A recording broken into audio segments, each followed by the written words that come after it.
Сәлем достар, Үздік педагог каналына қош келдіңіздер. Сіздермен бірге Әйгерім Дәулетиярқызы. Сұрақ көп, мақсат дөп. Назарларыңызға жасанды интеллекттің қазақ тілінде дайындайтын презентациясын қалай жасауға болатынын ұсынамын. Ол үшін Google-дың іздеу жолағына Prezo I деп жазасыздар. Міндетті түрде тіркеліп аласыздар. Google аккаунт арқылы тіркелгендеріңіз өте тиімді.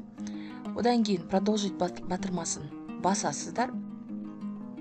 Жұмысты қалай бастаймыз? Ол үшін презентация дегенді таңдаймыз, плюс батырмасын басамыз, тақырыбымызды жазамыз, қазақ тілін таңдаймыз, төмендегі тұрған күлгін түстегі, яғни фиолетовый батырманы басып, PDF форматындағы презентация дайын болады.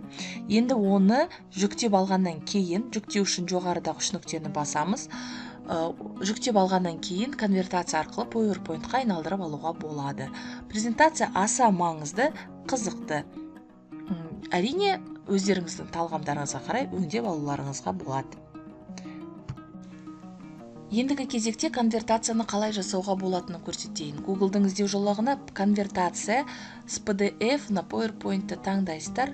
Выбрать PDF файл дегенге жаңа ғана жүктелген дүниелеріңізді, біздің жағдайда қазақ тілім, ана тілімді таңдап алдық. Төмен жақта преобразовать деген батырма тұр, соны басамыз. Мінекей 100-ге дейін жеткенін күтеміз. Дайын болғаннан кейін жүктеп аласыздар. Болды, бар болғаны сол. Скачайтты басамыз.